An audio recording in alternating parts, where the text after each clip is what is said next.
A gente vai bater um papo sério que vai seguir de alerta para todo mundo. Nesse fevereiro, vocês sabiam que a gente está vivendo o fevereiro roxo. Vocês vão entender por quê nessa abertura aí. Olha lá. Tá aí, deu para ilustrar muito bem. A gente convidou mais uma vez ela que é reumatologista, a doutora Cristina Heller Salomão. Bem-vinda. Muito obrigada, Carol, pelo convite. Prazer tê-la aqui sempre, viu, doutora? E são assuntos que sempre chamam a nossa atenção, que a gente precisa colocar como alerta mesmo. Já na abertura, então a gente entendeu que o Fevereiro Roxo vem para falar da importância de diagnósticos precoces, então fibromialgia, Alzheimer e lúpus. E hoje a gente vai destacar aí a questão do lúpus para todo mundo. Então, que quiser mandar pergunta também, dentre esses outros diagnósticos, fiquem à vontade no @VocêBonitaTV. Mas começamos então explicando o que de fato é a doença, doutora. O que é então o lúpus? Bem-vinda. O lúpus é uma doença autoimune, na qual seu sistema imunológico, que deveria te defender contra coisas que vêm de fora, ele passa a atacar órgãos do seu corpo. Então, é uma doença autoimune. A sua imunidade é que se torna prejudicial.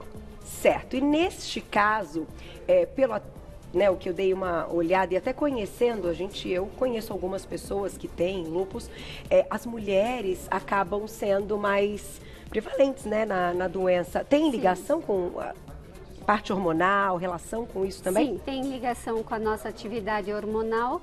E o lúpus é uma das poucas doenças que dá uma melhoradinha no período da menopausa. Ah, entendi. Ele pode ficar uma doença silenciada? Mais silenciada, isso. E como vem ali o alerta das pessoas buscarem a ajuda e chegarem num diagnóstico, então, o quanto antes? Quais são os sintomas? Carol, é muito difícil o diagnóstico do lúpus porque a doença ela pode se manifestar de maneiras muito diversas. Tá. Então, depende do sintoma com qual começar a sua doença. Você pode, por exemplo, ter como primeiro sintoma queda de cabelo. Então, você vai talvez procurar o dermatologista, que vai levantar uma suspeita e encaminhar para o reumatologista. Tá. Você pode começar com febre, perda de peso, e você não tem noção por que isso está acontecendo. E começa a investigar várias doenças infecciosas até descobrir que, na verdade, isso não era uma infecção, era uma doença autoimune. Você pode ter dores articulares, você pode ter comprometimentos neurológicos, você pode ter um comprometimento renal. Então, pela pluralidade, nossa, que palavra complicada, de sintomas, o diagnóstico se torna difícil. E aí tem que ser por eliminação daquilo que então vocês tiram, né, da frente para não confundir durante um período. Agora, apresentadas então queixas e toda a investigação, o diagnóstico é feito tirando outras, mas existem exames ali, a parte toda clínica, exames que podem também indicar, né, que há ali um aumento, enfim, de alguma das células que a gente diz, né, que podem comprometer essa parte imunológica? Isso é muito legal você comentar, porque na medicina os leigos estão acostumados a achar que, bom, então eu tenho que fazer exames para descobrir o que eu tenho. E sim, nós usamos exames laboratoriais, mas não só. O diagnóstico do lúpus é feito com base em critérios, que são critérios clínicos e de exames laboratoriais. Tá. Então, por mais que você tenha um exame laboratorial alterado, eu não vou fazer o diagnóstico. Você precisa estar doente. Entendi. Eu até posso ter uma alta suspeição com alguns exames laboratoriais mais específicos. Entretanto, para o reumatologista fazer diagnóstico, o paciente tem que ter queixas, tem que ter sintomas, tem que ter sinais da sua doença. Às vezes são sinais que o paciente nem percebe e que são observados pelo médico. Tá. Mas a pessoa tem que ter esses sinais.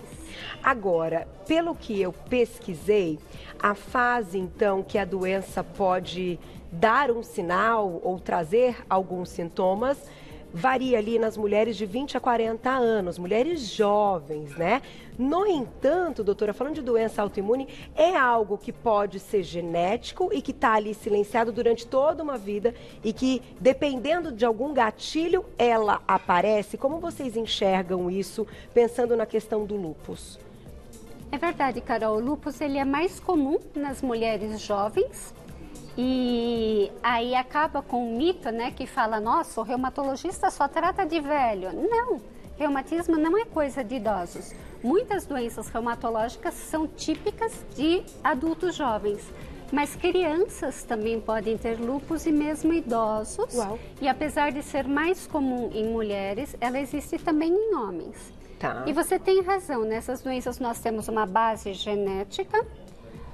E aí ocorre algum gatilho que pode deflagrar a manifestação da doença. A maior parte desses gatilhos nós não conhecemos. Tá. Alguns são razoavelmente bem conhecidos. Então, nosso velho conhecido, o cigarro, é um dos gatilhos que pode vir a desencadear, tanto a desencadear essa resposta autoimune, como a piorar a evolução da doença. Que interessante, doutora. Eu já notei, assim, acho que já comentei até em algumas pautas aqui, que muitas mulheres relatam o surgimento dos sintomas de doenças autoimunes e depois, claro, chegam ao diagnóstico após gestação, que há toda uma mudança hormonal e que pode ser um gatilho para algumas doenças autoimunes. Pode ser. E, inclusive, algumas manifestações do lúpus podem levar a um risco aumentado de perda fetal durante a gestação e aí é necessário acompanhamento clínico cuidadoso com o qual a gente consegue controlar isso. Mas às vezes a manifestação pode ser, infelizmente, uma perda fetal e aí que é investigado. E de qualquer forma, falando de doença autoimune, a gente sabe que não há cura, mas que pode ter um controle. Como é que é, então, a qualidade de vida de uma paciente, né, que descobre lúpus, doutora? Essa palavra, não tem cura, sempre tem um peso muito grande para os pacientes. Os pacientes se sentem muito prejudicados por esse nome, né? Ai, a minha doença não tem cura. Que terror! Ué, você tem pressão alta. Pressão alta também não tem cura. Você tem diabetes. Diabetes também não tem cura. Verdade. São doenças crônicas que você trata e controla e vai tendo acompanhamento médico. Então, acho bom a gente tirar esse estigma. Ai, eu tenho uma doença incurável. Não, você tem uma doença crônica. Né? Tá. Que vai ter fases nas quais você nem vai se lembrar que você tem a doença e vai ter fases de mais atividade que você precisa de um acompanhamento médico mais intensivo. E a questão até dos medicamentos, dos imunossupressores, são para a vida toda ou existem casos de pacientes que conseguem viver sem o medicamento ali e a doença ficar silenciada? Nas fases de mais atividade a gente usa mais medicamentos, às vezes muitos medicamentos, às vezes medicamentos muito fortes, muito potentes. E outras vezes o paciente fica com pouca medicação. Tá. E aí entra em cena um remédio que vocês ouviram falar muito na mídia nos últimos meses, que é a hidroxicloroquina ou a cloroquina. Para o paciente com lúpus, ela é usada de uma maneira prolongada. Tá. E leva uma considerável melhora na qualidade de vida dos doentes. E que em muitos casos ela precisa ser até manipulada em doses, né, diferentes, né? Não é o mesmo, não seria igual para todo mundo. Isso quando o peso do paciente varia muito, mas Tá. para pessoas com peso dentro de um espectro normal, a gente consegue manter legal. Doutora, o que uma pessoa então que descobriu que tem o diagnóstico, faz o controle, tem a medicação correta, tem algo que ela não pode fazer? Já ouvi a respeito do sol, que não pode se expor muito ao sol, pela questão até da parte da articulação, é verdade? Sim, o sol, que é fantástico, porque produz vitamina D no nosso organismo, para o paciente com lúpus é prejudicial. Não só o sol, como a própria luz artificial pode prejudicar, e o paciente é orientado a usar fotoprotetor todos os dias e inclusive reaplicar o fotoprotetor para se proteger. O estresse também pode ser um gatilho. O estresse é um fator conhecido de poder piorar a atividade da doença ou desencadear um surto de atividade, mas às vezes o paciente piora do nada. Do nada. E aí surge aquela sensação de culpa. O que eu fiz de errado? Você não fez nada de errado. Essa doença é uma doença que tem flutuações mesmo, infelizmente. E existe alguma relação com hábitos, então, e até a questão da alimentação? Hoje vocês já têm algum estudo científico mostrando que existem alimentos melhores e outros que podem também piorar a doença ou não? Existem várias coisas que podem ser feitas na alimentação para melhorar a qualidade de vida do paciente. Então, nós usamos medicações que tendem a levar o paciente a ter osteoporose. Então, uma alimentação rica em cálcio e derivados é legal. A gente sabe que o paciente com lúpus tem um aumento do risco cardiovascular. Aliás, isso ocorre em várias doenças reumatológicas. Então, reduzir gorduras saturadas, ter uma alimentação mais rica em fibras, ter uma alimentação pobre em alimentos que tendem a elevar o colesterol e triglicérides, isso é legal, porque vai te ajudar a prevenir o risco. Alguns medicamentos retêm sal. Então, uma dieta com produtos industrializados, salgadinhos, cacareco, pode piorar isso, então evitar esse tipo de alimentos. E a prática da atividade física tem contraindicação? Você comentou uma questão aí de alguns problemas serem relacionados até com problemas cardiovasculares. E claro que a gente sabe que a gente precisa de alguns cuidados para a prática de algumas atividades. Nesse caso, é um alerta para quem tem lúpus? Sim, sim. O paciente com lúpus, ele tem problemas articulares também, por isso que o reumatologista trata. Você pode ter artrites e vai ter fases que o paciente não vai se sentir confortável em fazer uma academia. Mas o movimentar-se e manter a massa muscular é fundamental, até porque alguns medicamentos também levam a uma perda maior de massa muscular, então é muito importante o paciente trabalhar nisso para a redução do risco cardiovascular e para a redução do peso, porque a obesidade também é um fator de risco de piora do lúpus. Olha isso, gente. Vamos ficar atento e já vou colocar perguntinhas do público na tela. Quem escreveu pra gente, olha lá. Obrigada, Gustavo. Um beijo para você. Ontem o Gustavo não fez pergunta, hein? Eu sempre lembro. É verdade que os pacientes com lúpus podem desenvolver alguma lesão renal durante o curso de sua doença? Vamos responder daqui a pouquinho. Vamos lá, doutora. Deixamos uma pergunta do Gustavo e eu acho que a gente tem, inclusive, ele pergunta se pode, desenvolver alguma lesão renal durante o curso da doença. A gente tem uma imagem que fala um pouco dos órgãos e daqui a pouquinho a gente vai colocar. Vamos entender aí essa relação. É verdade, Carol. É verdade, Gustavo. O lúpus pode acometer, sim, o rim em qualquer momento durante o curso da doença. Às vezes é a primeira manifestação e o diagnóstico é feito pelo nefrologista. Se existem alterações da função renal, é importante um exame que se chama biópsia renal, onde o rim é analisado no microscópio e se tem uma ideia do grau de acometimento. E aí, olha que fantástico, dá até para saber o grau de risco do paciente. Então, se ele tem uma tendência a evoluir pior ou a evoluir melhor, e aí a gente consegue graduar o quanto que a gente vai usar de medicação e por quanto tempo para acompanhar esse paciente para preservar a função renal dele. Que interessante. Vamos colocar, já está pronto na tela, então, algumas imagens que a produção Juju separou. Olha lá. Quando a gente fala do lúpus, então, que a doutora comentou, e já nós vamos falar desse rosto avermelhado, vou deixar por último, tá, doutora? Tá bom. A inflamação no coração, dor no abdômen, alterações no sangue, inflamações articulares, inflamação nos rins e inflamação no pulmão. Porque acaba sendo algo sistêmico, né? Quando a gente bate o olho. Vamos guardar esse rosto avermelhado, tá, gente? Já a gente vai falar sobre isso, eu quero linkar com uma outra coisa. Vamos colocar a próxima imagem na tela. o paciente pode ter, então, febre, um cabelo fraco, como você comentou, pode começar com uma queda de cabelo, dor de cabeça e feridas na boca. Feridas a gente ainda não conversou também.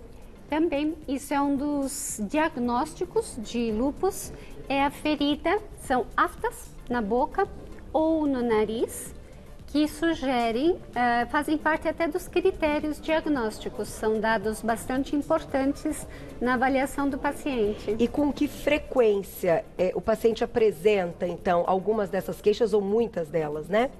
Para caracterizar ali algo que deve ter uma investigação. Quando ele está em atividade da doença. Tá. Então, o lúpus, ele não tem... Por exemplo, se você tem pressão alta e não tomar o remédio, toda vez que eu medir sua pressão, ela vai estar alterada. Tá. É uma coisa que se mantém. Agora, no lúpus, não. Você tem sintomas que podem aparecer numa determinada fase da sua vida e depois esses sintomas somem. Então, eles deixam de aparecer e deixam de te acompanhar. Tá aí. Perguntinha do público já, quem escreveu pra gente na tela. Lê pra mim.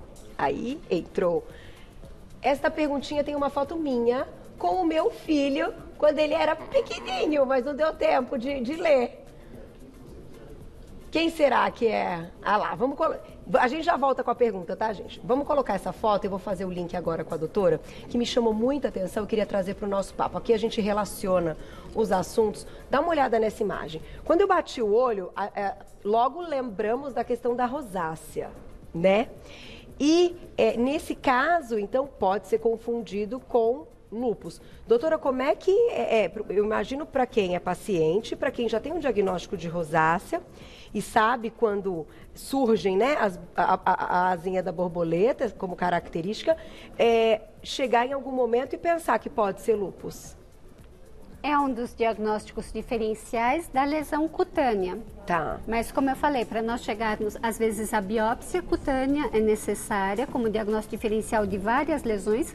Não é só a lesão em asa de borboleta que ocorre no lúpus. O lúpus pode ter várias manifestações cutâneas, várias alterações. E, às vezes, você precisa biopsiar. E é muito importante, nessas situações, o reumatologista não trabalhar sozinho. Como o lúpus é uma doença que acomete vários órgãos e sistemas, o trabalho conjunto com outros profissionais é muito importante. Então, você precisa do acompanhamento também do dermatologista, pneumologista, nefrologista, o que for necessário. Até para ajudar, então, claro, num caso sistêmico, o medicamento vai fazer a sua parte, mas ajudar nessas apresentações cutâneas que podem trazer também um desconforto, né? Pensando na questão, claro, no rosto que chama atenção, né, doutora? Agora, para a gente encerrar, você acredita que famílias, então, que apresentem um paciente que tem o diagnóstico, merece uma avaliação familiar, né, uma investigação para saber se outras doenças autoimunes podem acontecer em outros indivíduos da família, enfim, rastrear um pouquinho essa parte ou não é necessário? Recomendo que isso não seja feito. O diagnóstico gera muita ansiedade, gera muita preocupação.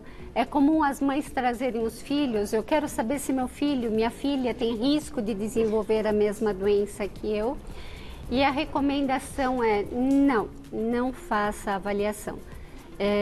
Apesar de existir um fundo genético, não é uma doença hereditária. Tá.